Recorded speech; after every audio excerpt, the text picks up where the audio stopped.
Hi, everybody. Jeremy Rose with Jim and Pat Defews. This should be a fun story. I would say that this is a real-life American graffiti moment. When you look back at the film that was a coming-of-age story, talking about cruising and early rock and roll,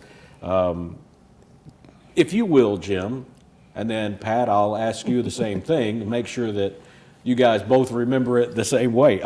Describe the night that you two met while you were cruising. Well, we double dated with her cousin, and he was a friend of mine, a buddy of mine, and she happened to come along, and I was supposed to be with another girl and wound up with her. Oh. Been stuck with her 61 years now, 62 years now. Well, that's a pretty good length of time to kind of swap at the last minute. Pat, is that pretty accurate? That's it. We've had a good long life together. How similar was it seeing the film American Graffiti? How similar were you guys in that time frame?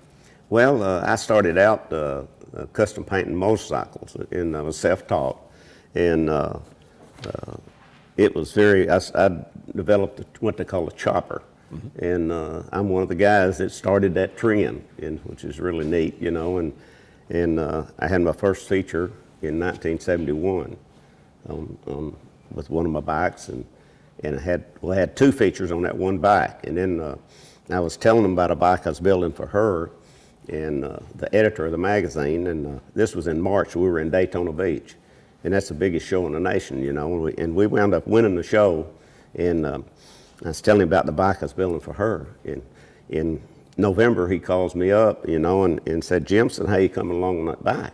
And I said, "Well, I should have it done, have it ready for Daytona." And he said, "Well, if you'll save me the first dibs on it," he said, "I'll give you a front cover and center fold." And I said, "It'll be there."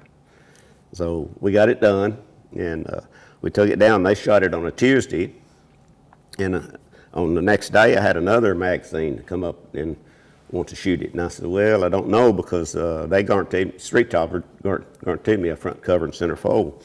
And they said, "We'll give you a center fold." And I said, "Well, I'm going out for supper tonight with the editor and owner of TRM Publications, and I'll ask them to see what to say." And they said, "Well, call us." And so they said, yeah, it was a German magazine, Easy Rider magazine in Germany.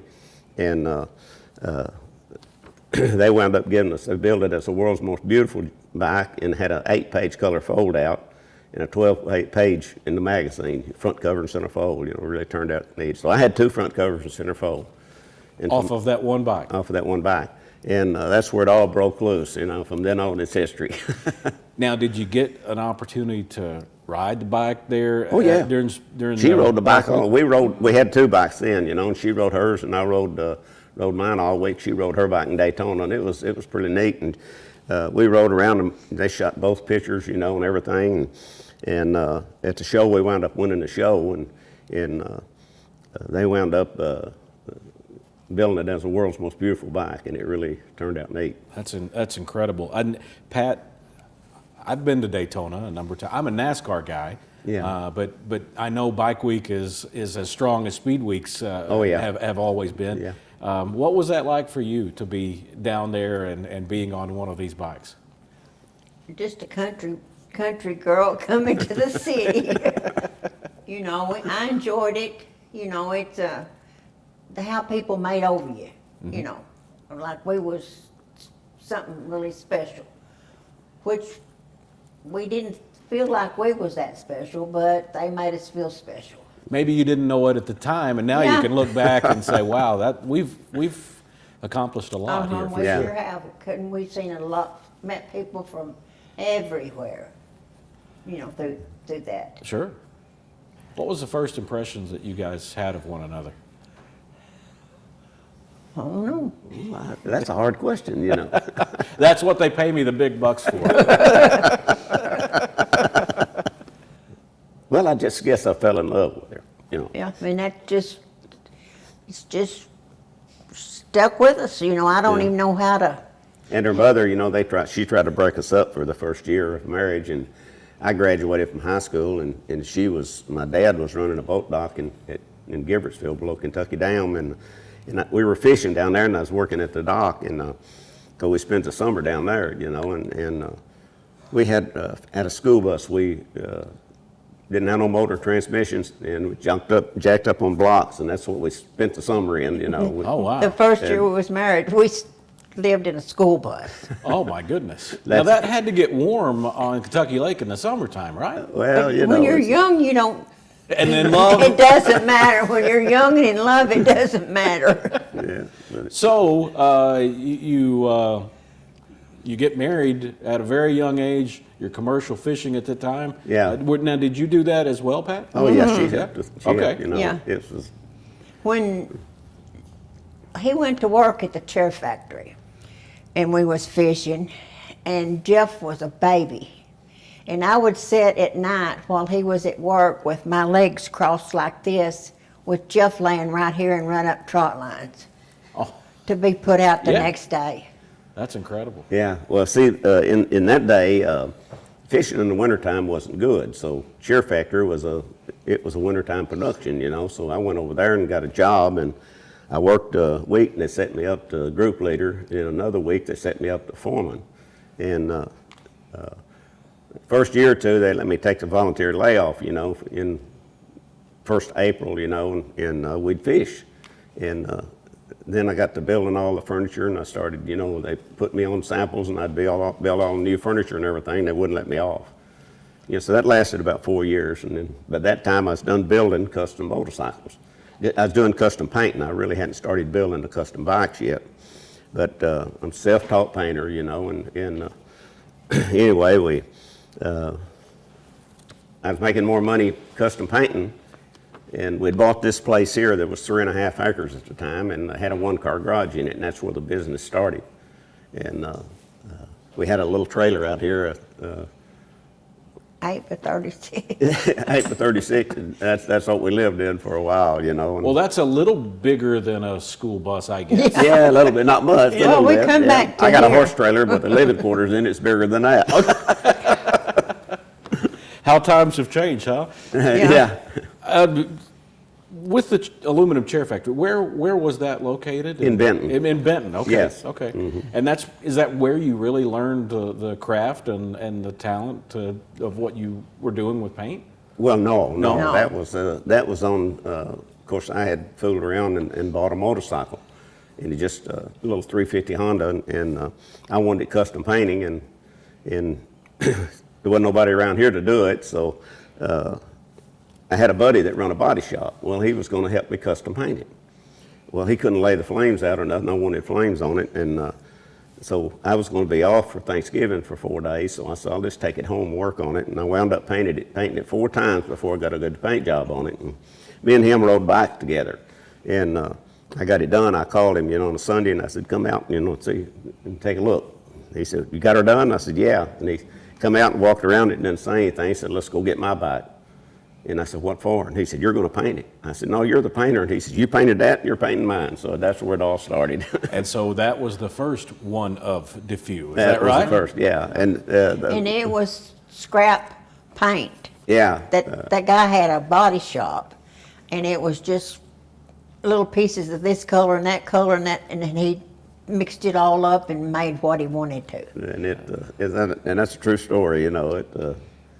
So I guess a question after you decided that custom painting could be something that you could do, well, why did you actually leave the chair factory?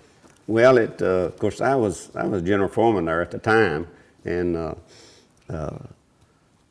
I was making more money at home after hours than I was making over there, custom painting. And they come in one day and said, we was on a salary, and they said all supervision had to work, and it was the first day of deer season. And I said, no, I'm going deer hunting tomorrow. And they said, well, you won't have a job Monday. And I said, well, I won't have a job because I'm going deer hunting, you know. So I didn't show up, and about 10 o'clock on Monday, they called me, where are you at? You need to come in here. And I said, no, I'm quitting. I'm going to open my own paint shop. So. And when I walked into this beautiful home, that's one of the first things I asked you was, how many head are in here? Because you have plenty of deer that you have been able to to make as awards for yourself over the years, haven't you? Yeah, we're no big telling. hunters. I mean, you know, I really enjoy it. You know, that's a good stress reliever. Pat, I mean, I know that you were in with the fishing. Do you hunt too? No, I Well, said, some, yeah. You Well, killed an yeah. elk here in the state of Kentucky. She got drawed for an elk. yeah, I had the elk that I killed is at the shop. In 6 And I years. was one of well, there was only like 11 people even got drawed that year. For a bull. And for a and bull. she got a bull tag. And I got a bull tag. This And- was long before it's got so, I don't even know. Commercial. It's commercial. Yeah. The elk hunt is so commercial now. And then 6 years later, I got drawed, and I killed a nice bull too. She killed a nice bull, and I killed a nice bull too. And Jeff is put in every year and never has got He's drawed. never got drawed yet. Now, not to give away the secret sauce of where you did it at, but where was the area that you guys Well, were in able to? Eastern Kentucky, they have 16 counties that they've turned them loose. They free roam in 60, just like deer. Yeah. And you have to put your name in for a drawing. It costs $10, and you can put your name in for a drawing, you know, and you got to get drawed. But like I say, he's put in for 30 years, and he ain't got drawed yet. Wow. And me and her both were lucky enough to get drawn, you know, and it was really a fun hunt, you know.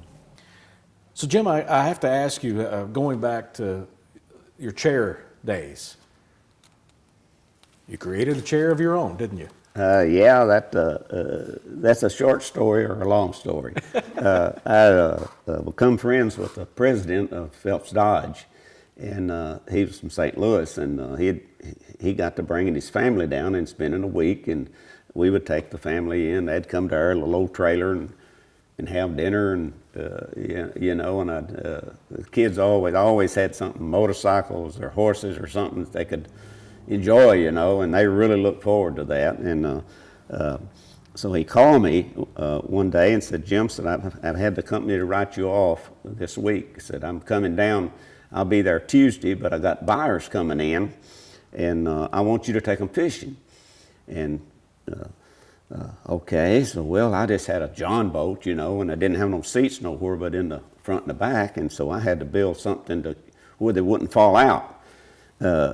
You know, and so I developed this little short-legged chair, and I wound up selling them over 200,000 of them, and that was the sand chair now that you see all over the country, and that was my baby right there.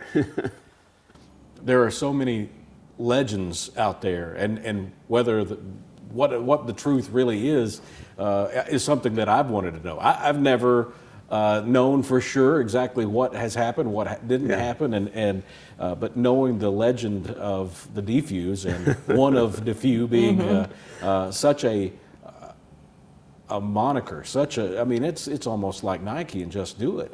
To me, I mean, I think we all know what that is when we see it. Where did that come from? Well, actually, that come from the first magazine that I got a feature in, Street Shopper magazine, and the title of that magazine was One of the Few. And from that point on, I just signed everything. Every custom job I do, it was signed One of the Few. And I didn't think anybody would be paying me to sign my name on that, but it worked out pretty good. Oh, if anybody gets a paint job, they think they got to have that signature. Absolutely, absolutely. So you were living in the old school bus. You moved into a property with a burnt house and a one-car garage, and that happens to be where we are right now. where That's you're right. sitting. Well, we bought this place, $3,500, 3.5 acres, you know, and we got 50 acres here now. And how this area has grown around you, and you've still been able to make 50 acres out of this. That's pretty incredible too. Yeah. Well, we worked out of some very small garages. When we was working at the chair factory, we would come home at night, and I would clean up the kitchen from the night before and cook, and then I'd go back to work. We'd go out in the garage and work till midnight or 1 or 2 o'clock in the morning. And Jeff would sit in a little old chair out there and sleep while we was working, and it was the same routine. Go to work, come home. So do I get this right? For the last 61, 62 years, y'all have worked side by side That's with right. one another. Oh, yeah, yeah. I said it's just like a three-legged race. If one of these days one of them falls, they'll both go. We'll both go. You know what I'm saying? And Yeah, that's, yeah. we hadn't known anything different, you know. And some would say, y'all are crazy for working together and being together 24 hours a Well, day. the thing about it is we growed up together, Yeah. you know. Yeah, makes a I difference. thought I deserved a trophy for putting up with her, but I think she deserves a trophy. Well, maybe you can paint something for her. You bought a used trailer, tore it down, and then what you had remaining here, what did you do from there? Well, Working at one car garage. yeah, I added on to the garage first because I had started, you know, and when I built the first chopper, Joe Seals run the Harley shop in Paducah, and we went all the little shows around here, and he told me, man, you got to take that back to Daytona for Motorcycle Week. And he said, that's the biggest show in the nation. And he said, I'm telling you to win the show. I didn't have the money to go to Daytona. We didn't have a credit card or nothing. He stayed after me the whole year, you know, and he said, man, you got to take that back, you know. So I think we wound up with, what, $360 Yeah. to our name, and put the bike in. I didn't even have a trailer, and put it in the back of an El Camino, and shut the tailgate, picked up the front end, left the front wheel sticking over the back tailgate, and we took off to Daytona, and we won the show. That kind of And we rode blows- the bike all week, and then, you know, put it in the show and everything. It's, that kind of blows my With mind the, a with the little little one. bit. Just the three of y'all and the bike in the back of the El Camino. yeah, yeah.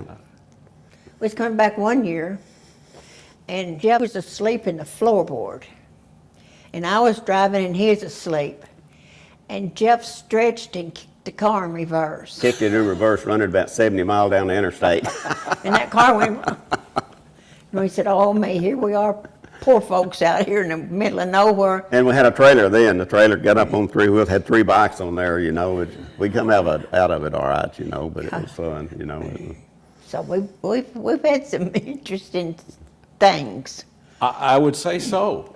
And speaking of that, what kind of lessons have you learned, I guess, about resiliency and maybe partnership together with all that you two have, and three as it went along, that you've been through together? We've all had a good time, you know, and everything. And Well, and too, our business has been built on honesty and making everybody feel like part of the family. she never knew who I was going to bring in for supper, you know, say that. Or dinner. And tell me about that a little bit, with the friendships that you've been able to have over the years, and with the unique personalities that maybe that have come through this area that a lot of people may not even know that they were here.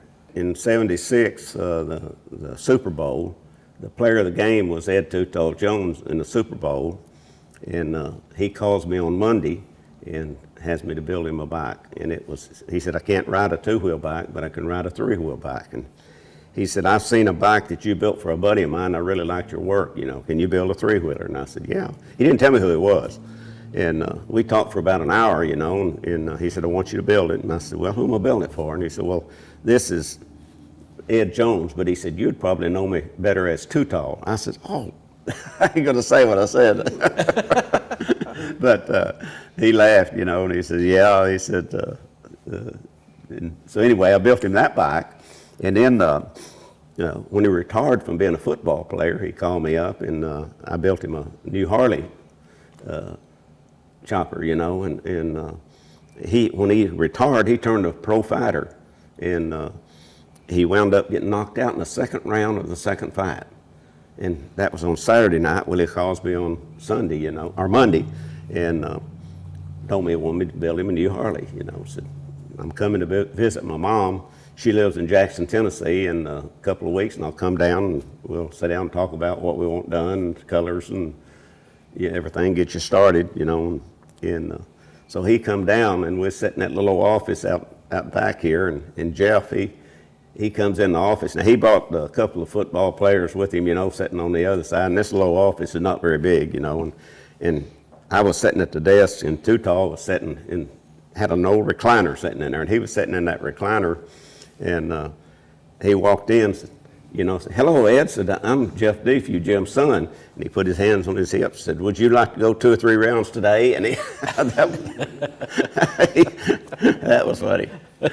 Now, the Elvis story is that legendary story that every time that I would pass here, my family lives just up the road, and they'd say, Elvis, he did a bike for Elvis. Tell me about that and how that came about. Well, he had seen one of the bikes come out in the magazine, and he told one of the guys that worked for him, to call that boy up, said, "I want to buy that bike."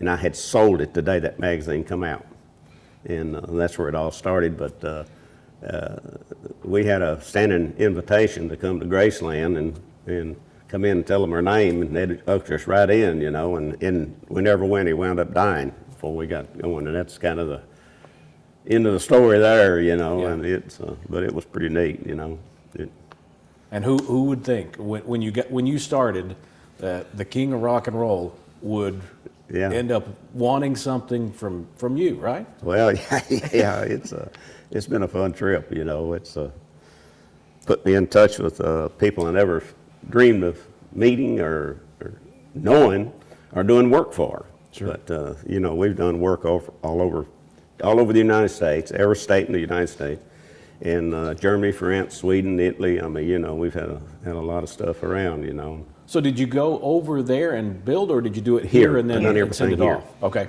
Yeah. Okay. All right. And see, and then when the bike craze, when it slowed down, the van craze came on, and we jumped right in on the van craze and started doing the custom vans and doing full murals and everything. And we've had several vans that make a national magazine, and that didn't last long. And then the street rod thing come on, and we had developed a clientele, customers, that wanted me to repair their wrecks, and of course, knowing we just took on anything we could get, to make a living, and we finally figured out that you can make a lot more money by repairing wrecks than you can building custom cars or motorcycles. And we've had features in every hot rod magazine there are, of trucking magazine, hot rod magazine, street chopper, and it's just been really neat. I guess that's where my first memory is of what you did was with street rods. I did not remember the other parts. Always had heard about those, but the street rods are something that I remember seeing, and I remember seeing some of them just being setting out here as I would come down the road. Yeah, that was the first one I ever built. We wound up winning DuPont's Top Gun with, and they fixed 12 painters per year for the Top Gun winner. And anyway, we were taking this car to the Street Rod Nationals, and I was taking it in to put it in their booth. They wanted displayed in their booth, and this guy walked up and when I was driving in and stopped me, and wanted to know what color it was, And I told him, we was talking, and the head of DuPont walked up about that time, and he said, "Well, it was Larry Erickson. He was DuPont. He was General Motors for Cadillac division. He wanted the color for Cadillac, and so the guy from DuPont says, "Yeah, that's the DuPont color. We can fix you right up, And anyway, that's where it all started, So we wound up getting our name put in the DuPont paint thing with our color and everything, and the name of it was Defews Pete Sherbert.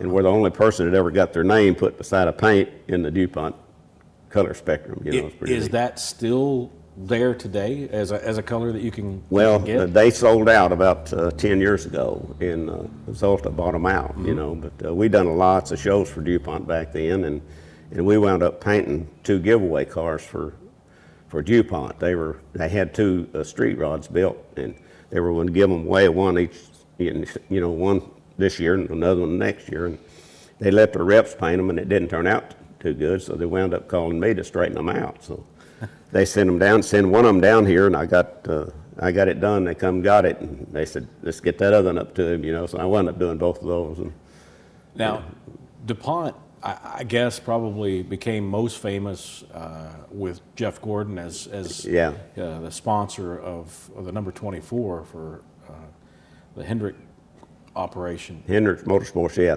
Did you ever meet Jeff Oh, yeah. or Rick Hendrick? Yeah, or- we done shows with. Well, matter of fact, DuPont had us to bring a car and a bike to a show at their headquarters in Wilmington, Delaware, and the show was my car and motorcycle. Jeff Gordon in his car, and Ricky Craven drove the Bush car, and that was the show. And I thought it was a big show, but anyway, they had over 200,000, over 20,000 people through that show in about 6 hours. Wow. And it was really fun, you know. And that's where I originally met Jeff, and I have the car that's sitting out there. I've got a picture of him sitting in that car, driving that car, sitting out there. It's pretty cool. That is. Yeah. That is.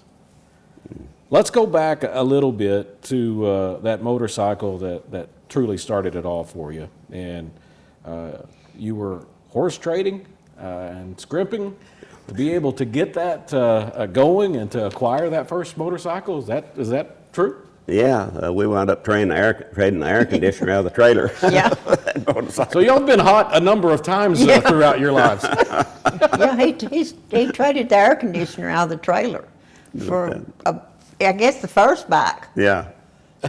And- And I guess a follow-up to that was wanting to make that your own, and just like we're sitting in here with everything in this room basically being customized, wanting to get that custom paint job on there and make it look like your own, but not having the money to really do it with yet. that's where it all started.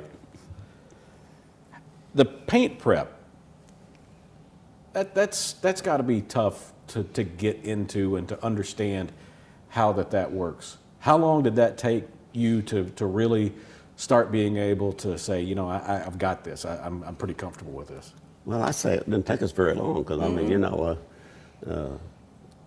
No. within 6 months of the time I started, the business started flourishing, you know, and we wound up working another year at the cheer plant over there and opened up the business here, you know. And that was actually, we took the one-car garage and added on to it, and I was building custom motorcycles there, you know, and painting them in that little one-car garage, and then I'd pull them over there in the showroom, and that's where it all started from, you know. And then we started doing vans and then street rods, and it just kept growing.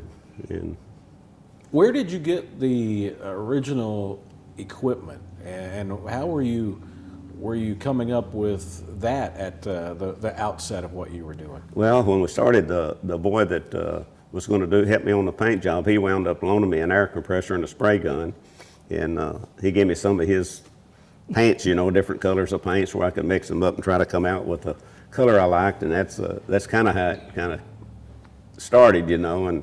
And we wound up, I got his bike done, and that was in December, about the middle of December, and it was cold, and there's a motorcycle shop in Mayfield that had, we heard that they had a wrecked 750 Honda, and they'd just come out with 750s, you know, and stuff. And I wanted to go see if I could trade for it. So we rode our bikes over there on a Saturday morning, and it was cold. I mean, we had our long handles on and everything, and we pulled up that little shop over there, and there's about 30 guys in there, and we emptied the place. They all come out and seen the paint jobs and everything, and I did probably, I'm gonna say 2/3 of the guys there that day, you know, and that's where it all started. Now, did you at one point paint over a Thanksgiving holiday? Well, that's how we started. That's his first. That's the bike. That's the bike. That's the bike. That Yeah. was the first one, and that's the one we rode over there, and that's where it all started. Okay, from. so that Yeah. is that particular one. Yeah. So you got it done in December. So you were making Yeah. time on that holiday weekend. Yeah. Yeah. Yeah. Of course, I was working at Ashby, you know, Corporation, and And You it know. was Ashby at that time. yeah, And then it went to Phelps Dodge. it went to sold out to Phelps Dodge, you know. And how many tries did it take before you got it like you wanted it? It took me about 4 paint jobs before I had it. I wore all the hide off my fingers sanding. Did the color change at all before you were said and done? No, not really. I mean, I rode that one for a while, and we wound up trading it, you know, and on the 750, I got the 750, I went over there, and that was the first kind of semi-chopper I built. And back when I was a kid, I'd build a chopper out of my bicycles, stretch the front end on them, and that's where I got my idea, and everything.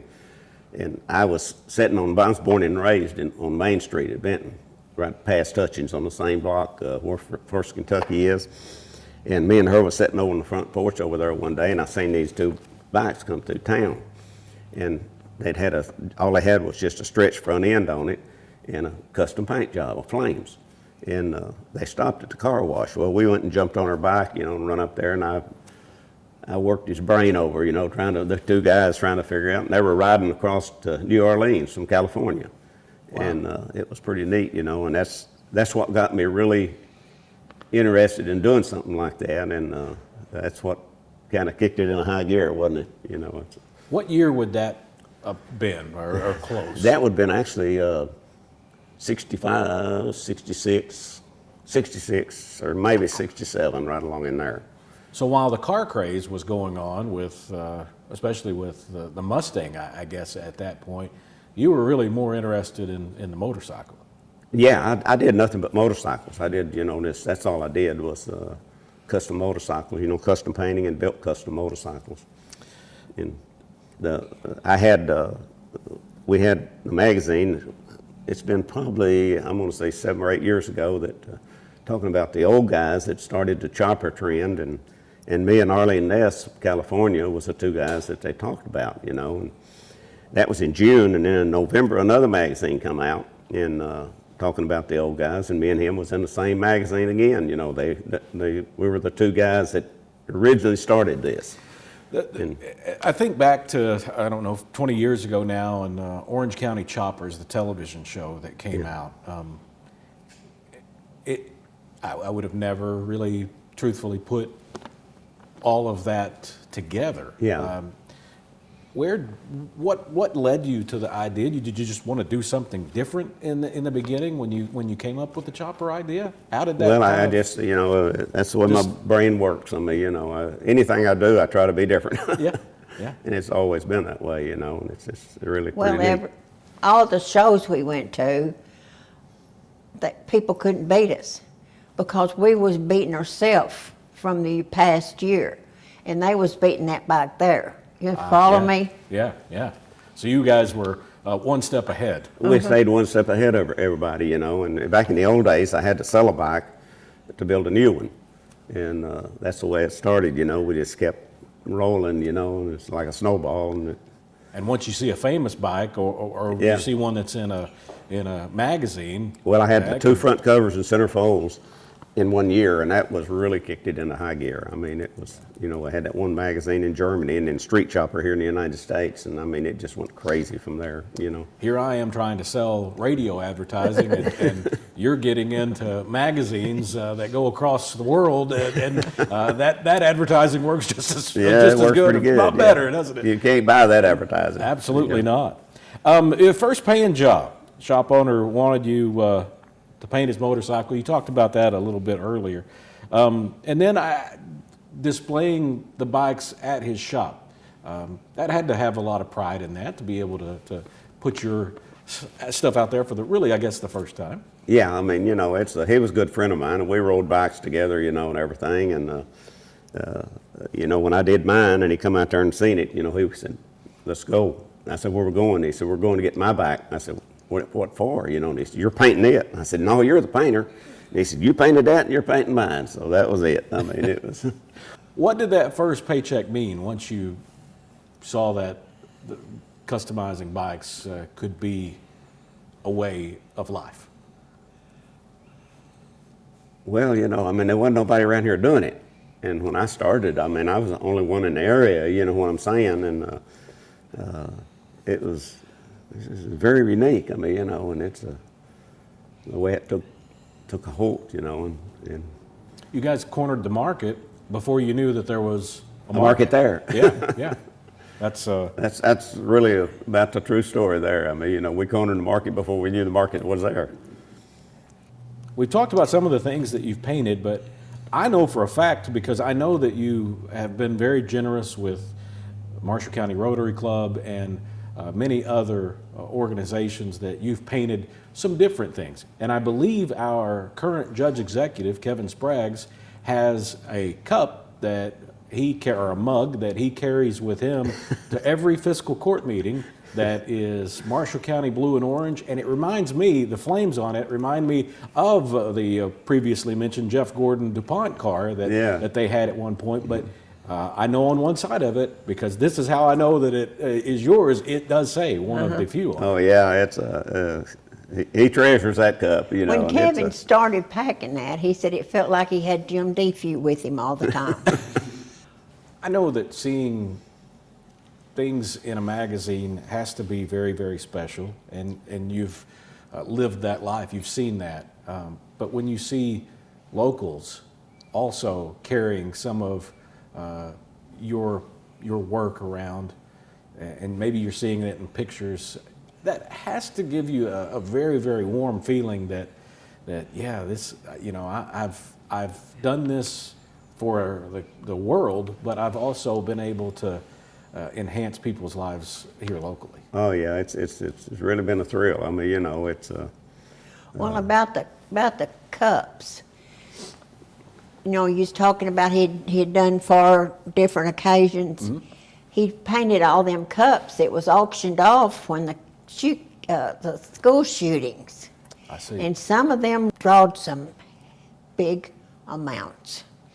And everything, we auctioned one a month for about 2 months, and you know, and we made over $5,000 for the school, and I donated every bit of it strictly to the school, and it bought some of the stuff for the safety, you know, things for the kids and everything, and it worked out pretty good, you know. Well, as a parent of 2 students that have either gone through the school system or are in the school system right now, thank you so much for what y'all have done. But let's talk about most unusual items that you have painted over the years. Well, I can What name would them. that be? There's not much I hadn't painted at one time or another. Urns. Urns. Yeah, that would be one of the most. Yeah. So, We've done that, and of course, the mailboxes. I do the custom mailboxes, and I do them for charity. I won't sell one because everybody comes in and wants me to paint them a mailbox, and I won't do it because it would it'd put a price tag on the mailbox. And I've had one mailbox that I custom painted for a boy that he got killed in Afghanistan, and they had it charity thing for her, and it brought $2,600. That one mailbox, you know, and I did NRA, National Rifle Association. I was a state sponsor for them, and every place they had a meeting at, you know, they had I did a mailbox for that county, and I'd put a star in Kentucky on the side of it, and I did those, and I had one of those mailboxes wound up bringing $1,200, and the guy from NRA wound up buying it to display in his office. You know, it was pretty cool. Of course, we've done mailboxes for Ducks Unlimited, the Kentucky Wild Turkey Federation. You know, and it's a lot of stuff. But I mean, you know, it's pretty unique. and there's one other odd item. Is George's peg leg, George's artificial leg. Oh yeah, yeah. I had a buddy that George St. Clair. He used to be a deputy sheriff here, and he lost his leg due to sugar, and he lost one leg, and he come walking in, brought his daughter up here. She wrecked her car, and I said, George, I said, let me paint that custom leg there, and he said, oh no, that thing costs $15,000, and his daughter said, Dad, I think that'd be a good idea, you know. Well, the next morning he calls me about 7:30, and he's out here with painting his leg, custom painting his leg. Is it flesh color with hair on it? What did you do? It was I flamed. wound up flaming it, you know, and it was funny. And that, it's in the office. yeah, Oh, is it really? I've got that leg. He wound up passing away, and we've got that leg to display in the office. They was, some relatives of ours was at the salvage yard down there going towards Gibbersville. Yeah. And that leg was there. And somebody had sold it to them, you know. And So we ended up buying it from them and getting it back, and it's sitting in the shop. they did several paper articles did on the leg, did that, and Channel 6 did it, and there was another guy here from Colorado with the leg, and he had me to do his, you know, and that's pretty neat because we've did really you name it, we've painted just about. There's just He's hardly- always said if it stands still, he'd paint it. And that was a question I wanted to ask, and not to make light of someone losing a limb, but how do you do that in that time frame? I mean, did they have a secondary one, or No, are they he just going come and without? pulled it off, and I just went to work on it. Right then? Yeah, he Oh. sat right there all day long. We wound up spending a day doing his leg. I'll be dang. It's like a tattoo almost. Yeah. That you just And- have to sit there through it. You're still living on that property that you built and you bought. Tell me about going from 3.5 acres to 50 acres here. Well, we just added a little bit along, you know what I'm saying? And it kept growing, you know, and The back part of it was my dad's, yeah, mother's. the back part of the farm was the dad's, and And then this down the road come up for auction. And then we ended up buying the house that we didn't get with that, and just everything that touches us, we've tried to buy. The same way with the farms. And that's something that we've really not touched on, but you do have a place that you can go and kind of get away, right? yeah, we have two farms in two Livingston farms. County. Yeah, two farms up there. And we built a lodge on one, we got a little cabin on the other one, and the first one we bought. And it's our getaway, you know. It's a deer and turkey, you know. That's what we have, you know, to hunt. And it's The fun. boys now are hunting antlers. That's Yeah. the big thing The right deer now. shed antlers now. It's we started. We'll go hunt shed antlers, you know, and that's fun. Of course, I ride horses and stuff, and we hunt off our horses, you know, and on the farms, and that's pretty cool. You get to do two different things you enjoy, you know, Yeah. riding horses and finding antlers too, you know. So That is pretty neat. it's pretty neat. And speaking of custom, I think we did mention this a bit, but this house, the customization that is in here is second to none. And looking above and around all of the windows, and then looking at the windows up top here in this main room, this is all what you all have done. It's all part of us. I mean, you know, it's Well, when the house burnt, I wanted to rebuild. I wanted to fix it, and they kept saying no. And Jeff said, Mama, you got a 40-plus-year-old house. He said, let's just start all over again. And he come in one day with the barn dominium picture of this house. And we never did change our mind from the day one. The day he brought that and showed it to us was a picture of this house. Now, how long ago was that at this point? 3 years ago. 3 years, Yeah, the house burnt in 23. April, you know, 3 years ago. And I wasn't ready for that. I mean, you know, I was happy where I was at, you know, but it didn't happen that way, you know. And we did get it fixed like we really like. I mean, you know, it's not fancy, but it's unique. It is very unique, and it's beautiful, and And very it's big open us. space. It's us. And that's what matters. Yeah. We talked a lot about your son, raising him in a shop environment. You talked about when he was little that you guys would come home from the chair factory and maybe get something to eat, and you'd be out and you'd be working after that on customization. So he's definitely grown up in In it the just shop. like you two did, Yeah. right? Yeah. Yeah, He is the business today, basically. You know, he runs it, and his daughter runs the front. So, Being able to keep it in family is Yeah. that has to be special and important. Yeah, I told him when he graduated from high school, I said, I'll put you through college for anything you want to learn, and I'll pay for everything, but you're going to learn. You're not going to party. And he said, yeah, let me think about it. And he come in about a week later and he said, I believe I'd just rather go to work in the shop. So that's where he's been ever since, you know. JC runs the front office. Yeah. And going from a one-car garage situation that you're working out of to now a state-of-the-art facility. I've been over there years ago now.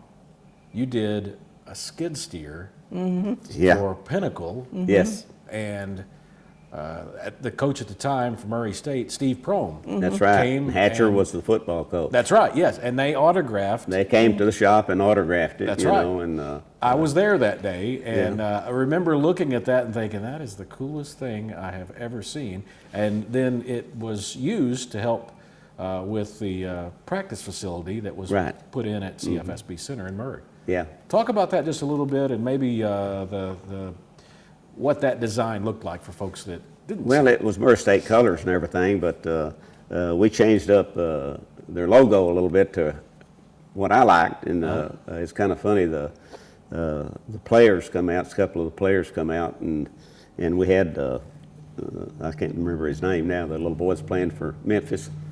Jaw came. Yeah. Jaw Morant. Yeah, Morant, you know, and you know he come up and just had a fit over it, you know, and it was really cool, and it was neat. And I did some mailboxes for Murray State after that, and they auctioned them off to create scholarship funds and everything. It's pretty neat, you know. As we talked about, Jeff is now managing the auto body repair, and Jeff is with us now, and it's great to have you with us. Thank you. Glad to be here. We've learned a lot about you and your youth and growing up in this business.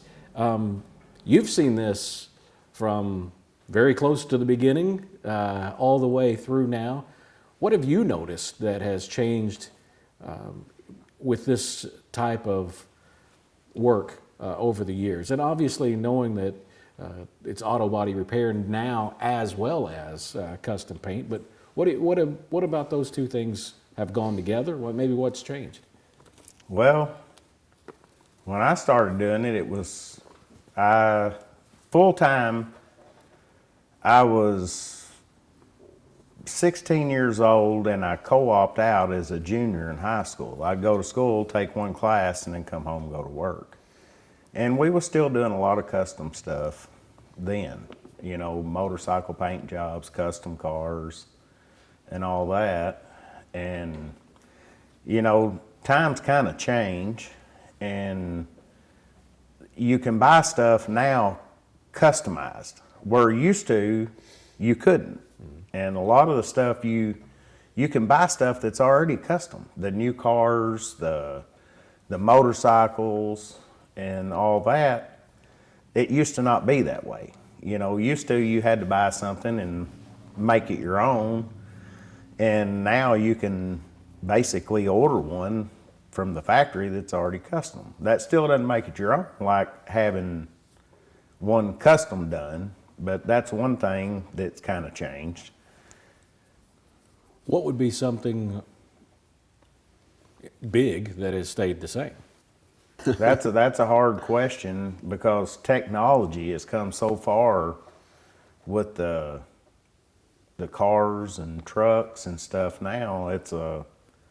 It's really not even close to being the same, just to be honest. Because used to if you had a bent bumper, fender, everything bolted on. Now there's a lot of plastic involved in everything, and it's held together with clips, and everything's computer controlled. You know, you have sensors for backing up, you have sensors for going forward, you have self-driving cars now. So technology has came a long way in the cars. And I guess that would be a very similar answer that a mechanic would give you too, or at least somebody that knows how to tinker with cars. They're going to tell you, I can't do that anymore, but with out of my own garage. Well, the difference today, you can't fix a car without a computer. I mean, you have to have a computer to scan for certain things and all the safety devices and stuff that they have on them. So basically, a body guy now is a mechanic as well, because You got to be a computer technician too to work you on know, this stuff. to be able to repair these cars, you either got to have somebody in the shop that's well versed in computers, or learn it yourself. You had to build your own paint booth to start with, right? Yes, I built it. We developed a downdraft booth, and I cut holes in the floor and put the fans in and pulled the air over the top of the car, and it kept getting, just keeping trash out of your car when you paint it. And I painted 2 giveaway cars for DuPont, and when they came down to get the first one, he looked around and he said, "Where'd you paint this car at?" And I said, "In that homemade booth back there." And you can tell the story, Jill. He couldn't believe it. He couldn't believe that we could do a paint job that looked like it did in a booth that we made ourselves. You know, we built it, we designed it, we did everything. And, you know, you had to kind of, when we was doing that, there wasn't just a whole lot of stuff available. So we just made our own. And then when we bought the other building up here and moved up the street, we was looking, the business had kind of turned, our collision business had just kept growing and growing and growing.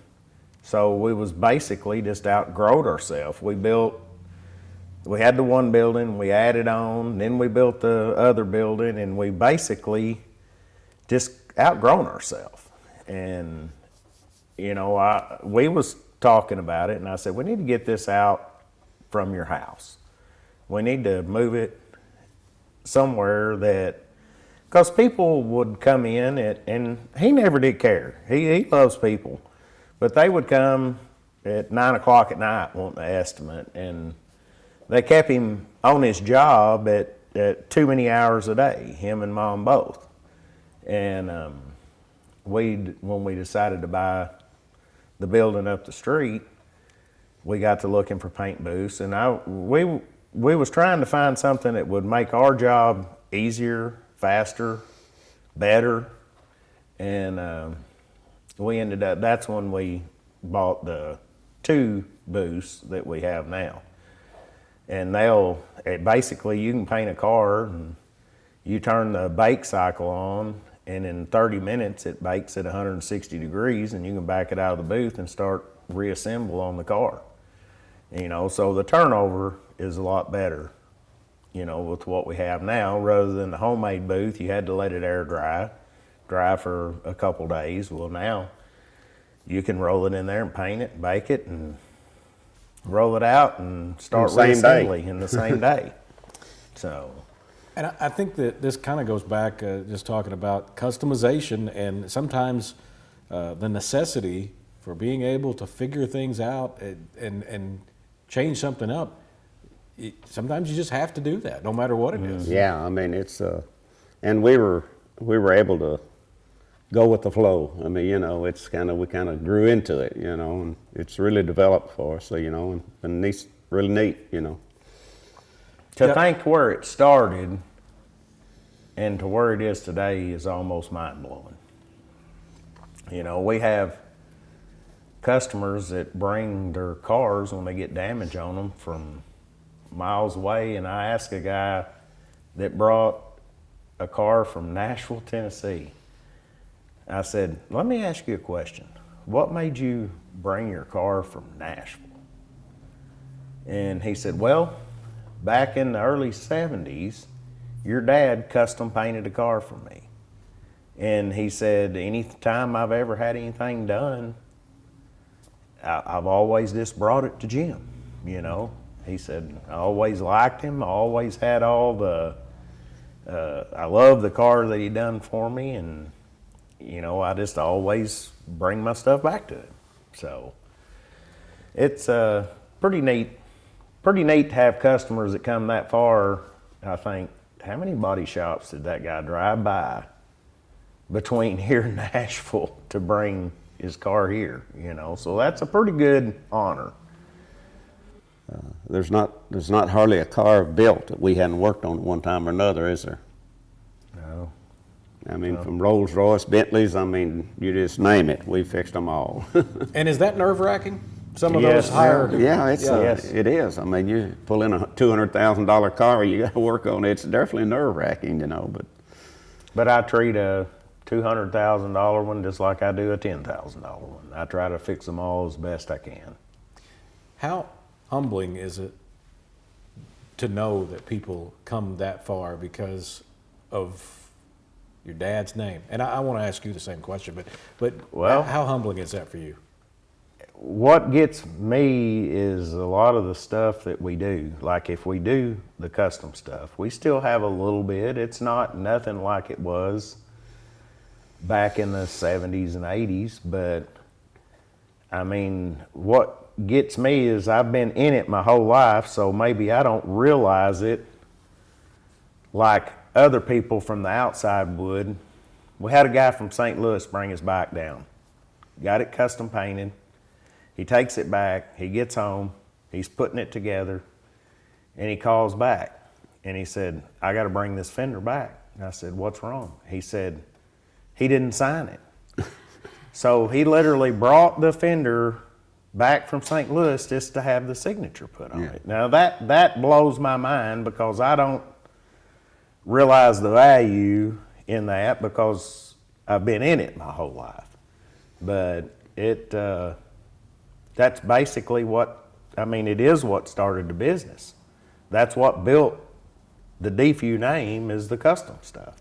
Yeah, we've had people bring cars from California, everywhere, and have them custom Yeah, we painted. Dad had a car that we built. He still got it, 37 Chevrolet, and he flamed it up. And then there's a big rod shop out in California.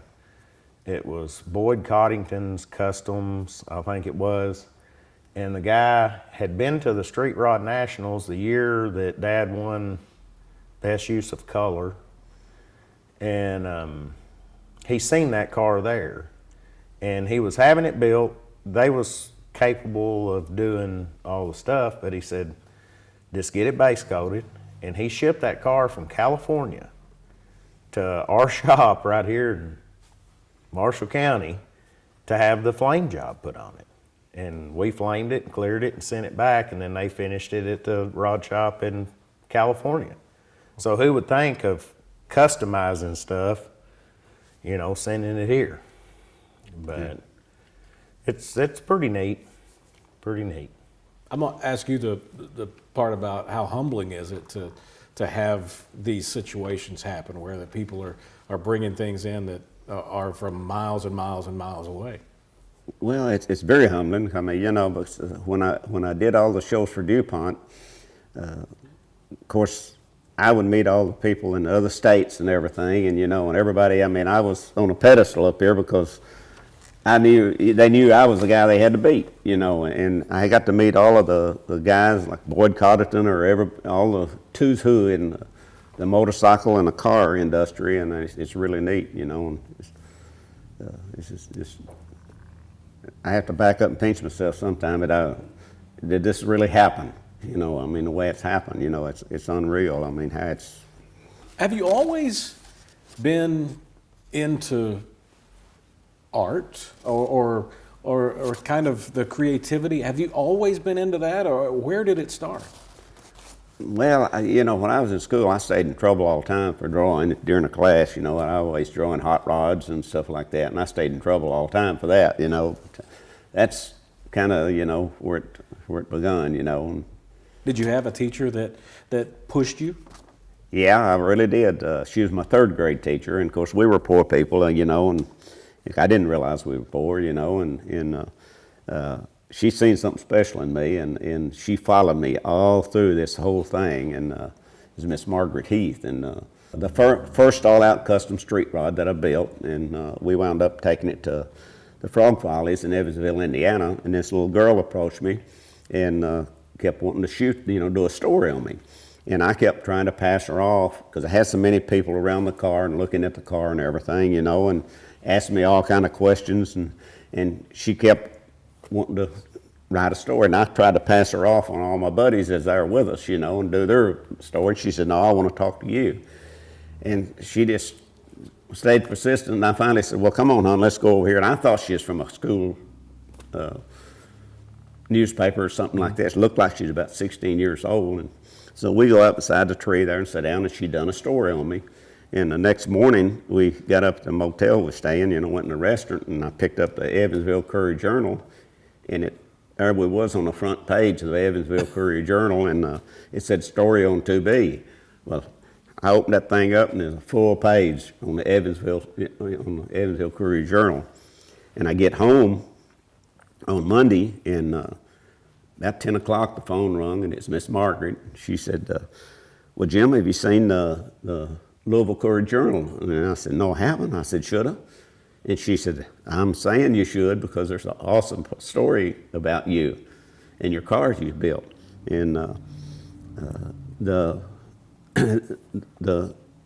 they picked it up and ran that story nationwide and run it all over the nation, and it was really cool, and but she stayed, she watched all from the time I started the shop. She followed me all the way through, and she would send me all kind of art stuff, and everything, and it's pretty cool, So there's a story that I have been told that involves a Roadster that you had at one time, you've had to buy it back, and you have it now, right? Well, yeah, I actually, that was the second car that I built, the all-out custom that I built, and it made front cover and centerfold in several national magazines, and we won DuPont's Top Gun with it, and I wound up trading that car to a guy in Memphis, Tennessee, for the 37, and it was in a basket case. It was in 1,000,000 pieces, and it wasn't built, and he bought everything, but he either didn't have the ability or he didn't want to put the time in it takes to build something like that, and he wound up trading it for that car. And then that car went from there, he kept it 3 years, and it went to Florida, and he was in Florida for about 20 years. And then they wound up selling it. It comes back to Nashville, Tennessee. And from there, a guy in Cadiz traded for the car, or bought the car. And he found out that I had built a little car for my granddaughter, just like that car. It was painted like it and everything. It had a 5-horse motor on it, and everything. And he called me up and wanted to know if that car was for sale, or if I still had it. And I said, yes. And he said, well, I want to buy it. And I said, well, it's not for sale. And he says, everything's for sale. So I'm coming up. And he said, I'm going to buy that car. And I said, well, come on, And so a couple of days, he come up with a Roadster, and it was the same color, gone 40 years, and it still had the same paint job on it and everything, And we talked, and he tried to buy the car, And He was actually, let me back him up just a little bit. And I don't mean to butt in. Dad was gone somewhere, and the guy showed up to look at the little Roadster, and that was my daughter's. And I took him out there. We were still in this shop at the house, so I stopped working, took him out there and showed it to him. And the same time I was showing him, he was telling me about getting the Roadster and all that stuff. And I said, we had a Corvette that we'd bought and put ground effects on and custom painted it. And I said, I'd be willing to bet that you can't buy that Roadster, but I bet you could trade that Roadster for that Corvette. I bet Dad would work a trade with you on that. He said, he got to looking at it, and he said, you think so? And then he called Dad back. Now that's where it kind of got started, to get the trade back from it. And so I wound up trading the Corvette for the Roadster back, and then I've custom painted it, and it's done made some more magazines since then, and it's pretty cool. And when it come back home, he said, well, I guess that one's home. I'll never sell it again. So it went around the country for a few years and ended up back home, so we'll probably never sell that one. Well, there's another story too, is about the bikes back in the day when we built the bikes. Joe Nanny run a skating ring in Murray, and when he was building that skating ring, he come up and wanted me to custom paint 4 by 8 foot sheets of plywood to go all the way around the skating ring. And I did 50 of them. And he wanted all of them happy and joyous and colorful. And the first half a dozen I done was pretty easy, and then it got hard. and he'd come up with a napkin with 5 words on it and hand them to me and say, paint these 5, what these words bring to mind to you. And so we did that on those things and got them all done. And the skating rink closed down a couple of years ago, and I wound up getting all the paintings back that I painted. And he had sold the bikes to an art collector 20 years ago in Florida. And she had passed them to her son.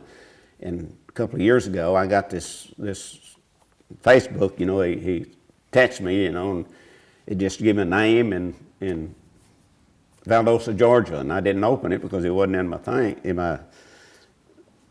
Friend list. Yeah. And so I wound up, I didn't open it. That was in the spring. Well, in the fall, I come home from work one day, and I was sitting in there, you know, and I was looking through my Facebook, and I told Pat, I said, I'm gonna open that up. You know, I built a couple of bikes for boys in Valdosta, Georgia, back in the '70s. I'm gonna open that, and I hit it, and it said, "These have been passed to me." And there sat the 3 bikes, and I said, "Oh, I have screwed up." So anyway, so I texted him back and I asked him if he still had them, and he texted me back yes. And so I said, "Are they for sale?" And so we dickered around for a month, and I wound up. I've got those 3 bikes. They were all front cover and center bowl bikes. Second, third, and fourth bike that I did, and I got those bikes back, and we're hoping to put a museum in for it shortly. I mean, I had planned on done having it in, but the house burnt, and we had to do all this stuff, so that took 3 years out of my life, and so now we got this all done. So you know, that's back on the spotlight now. That's the next thing that's going to happen. But I thought that'd be pretty cool because I've been collecting stuff up for about 20 years. That I've did, you know, over the years, you know, guitars and mailboxes and a little bit of everything, bikes and hot rods, and I've got a pretty good collection of cars and stuff I've got, you know, and it'll be an interesting thing when I get it done. I want to be one of the first one in, and we'll have some cameras with us, and we won't show everything so that people will come, but I think that would be a lot of fun. But it's pretty cool. There's a lot of people, you know, for years didn't even realize right here in Marshall County what we did here and the stuff we'd accomplished over the years, because we were actually hidden back here because my home was here and the shop was behind the home, and they never thought about those things turning up out of Benton, Kentucky, right. You know, all over the United States and world, basically, you know, and it's just pretty cool, you know, it's a neat thing. Jeff, I guess a question for you is the pride in keeping that art, the business, the family, all of that going now. What kind of pressure does that put on you? Well, you can see I got a lot of gray hairs. Well, I'm pushing 60 years old right now, you know, so I've been doing it for a long time, and fortunately I've got a good crew of people, and of course, like they had already told you, my daughter runs the office, my son does paint work, he's the painter in the back in the production side, and of course I've got one of the guys that's with me, Daniel Ambergy, he's been with us for, I think, 30-something years, come straight out of the co-op program at high school. And you know, it's kind of like we're all a big family. You know, most of the guys I've got up there have been there with me for a while. We have some new ones we're trying to train, but for the most part, I'm fortunate to have a good crew. But to answer the question, the technology puts a lot of strain on repairing cars now. You know, keeping up with the learning and the computer stuff and all that. But I don't guess I didn't want to go to college, so I decided to go to the School of Hard Knocks, I guess. So, and it's turned out okay. It's provided well. What type of advice would you have for young entrepreneurs? Because you've been doing this a long time as an entrepreneur. Well, I mean, you know, it's in this country you can be what you want, you know, and I mean it's a neat place to live. I mean, you got to put the effort forward, but you can just about live your dreams in this country. It's amazing how many things that you have been on that creative front on. Yeah, it's been a neat trip. It definitely has. I mean, you know, it's for an old country boy that's graduated from Benton High School at Benton, you know, and went to work, you know, and it's really been a fun trip. A creative mind does not work like everybody else's mind. His mind, he sees things, he has more of a vision than the average person. You know, he'll start talking about it, he'll dream it up in his head, but he can see it, and most people can't see that. What do you have of that? Because I know that that's something that it kind of can be very selective. Do you have that same type of Honestly, vision? not like he does. But he does. 'Cause he I comes up can- with a lot of stuff. I mean, he's my worst critic. Well, I mean, I think we both are each other's worst critic. But I had more of the interest in the collision repair. You know, because some of those jobs that you do the custom stuff on just take so long to complete.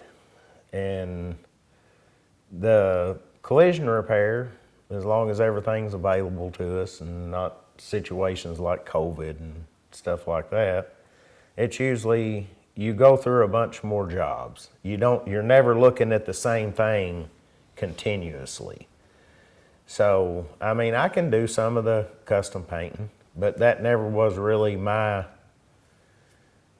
I was more interested in the bodywork side of it rather than the custom side of it. Which that worked out really good for us because, I mean, you know, he could do the body work and then I'd do the custom work, and it worked out really great. I mean, you know, that was a boost for the shop. And you know, we really fed off of that, you know what I'm saying? And it really turned out good that way. Knowing you have a creative mind, do you sleep? Not very much. You'll know the truth about it. Always thinking about the next thing? I'll run into a problem on a custom job that I'm working on or building or something, you know, and when I wake up the next morning, I'll know the answer to that problem. And that's a true story. I mean, it's happened more than once. I mean, you know, And he's always said, if you're having a problem with something, just walk away from it for a little while. It'll come to you. Mm-hmm. And I think that's part of the way his mind works. So, well, that's why I've got horses. I go out there, you know, and at night, you know, if things ain't running right in the shop or something, I got a problem with something, you know, and I go out there with my horses, you know, and it's just a different world. Yeah. and my release is the bass fishing.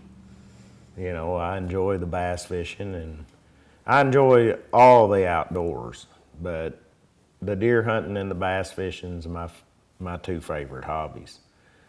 The difference in deer hunting is you have a lot of idle time and it's sometimes hard to shut your mind off of the business, where the fishing, it takes my mind off of it. So that's my getaway.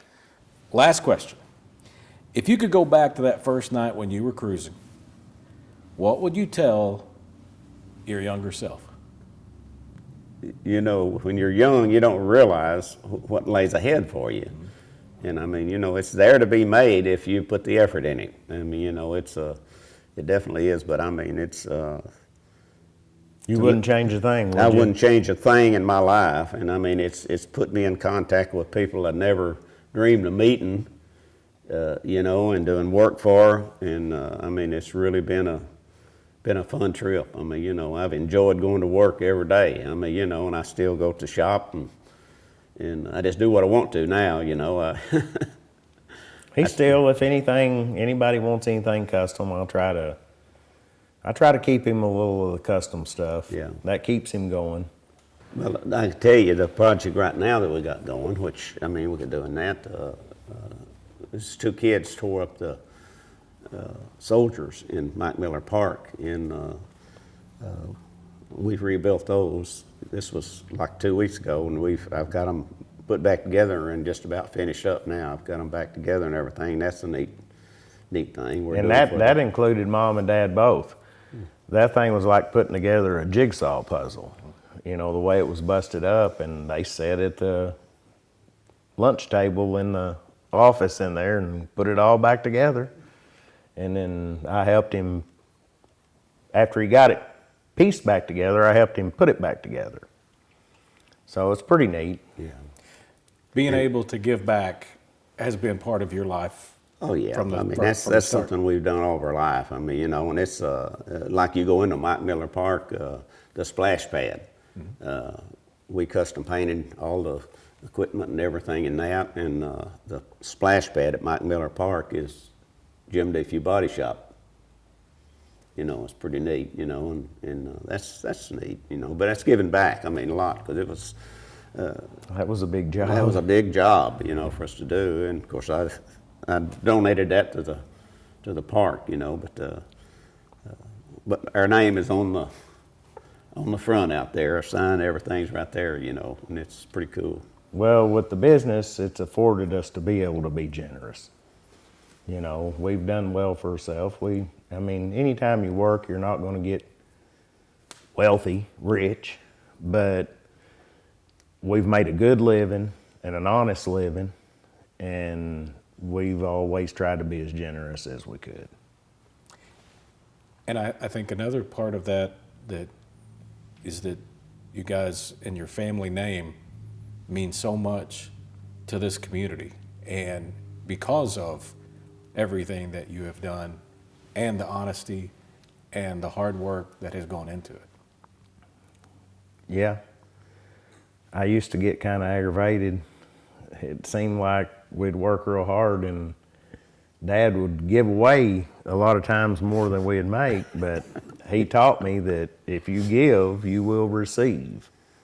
And that was a lesson that took me years to understand, but he was right. You know, it's provided well for us, and I think that's part of the blessing that we have.